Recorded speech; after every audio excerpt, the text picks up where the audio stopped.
Hallo, ek is Karen van Karnay Interieurs. Ons gesels vandag oor die ontwerp en die beplanning van kaste. Kaste in slaapkamers en in badkamers. Hier waar ek op die oomblik staan is 'n baie goeie voorbeeld van 'n goed beplande en 'n ontwerpte kas in 'n badkamer. Hoekom sê ek so? Die kas is goed omraam deur hout wat vir ons balans na weerskante toe gee. Dan die onderste gedeelte het ons laaie wat vir ons weer 'n sterk middelpunt gee en vorm, en dan kaste wat na die buitekant toe gaan in 'n spieelbeeld van mekaar. Dan is daar ook 'n pragtige oulike hak waaraan jy jou japon kan hak en 'n platformpie vir jou pantoffels.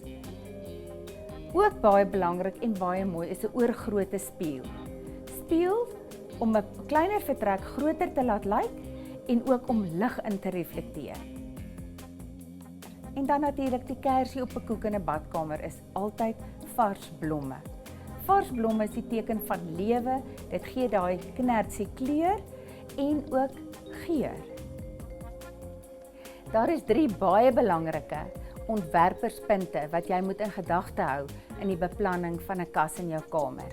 Die eerste is om te sorg dat daar definitief genoeg hangplek is. Tweedens sit ons altyd met 'n skoeneprobleem. Daarom moet 'n mens doelgerig beplan en plan maak om jou skoene netjies en bruikbaar te bære. En dan, derdens, oop rakke vir die res van jou klere.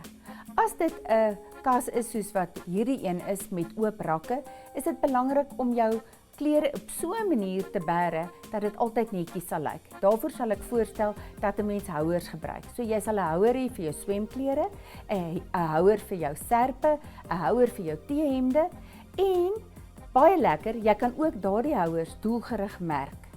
So bly jou rakke altyd baie netjies.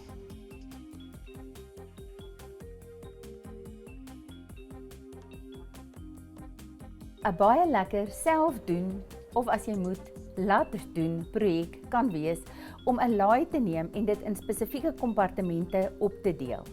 Daardie kompartemente is dan heerlik om jou kouse, jou dasse en jou belde in te bære. As 'n mens dit dan ook nog van kamferhout maak, dan ruik dit ook nogal altyd lekker en vars.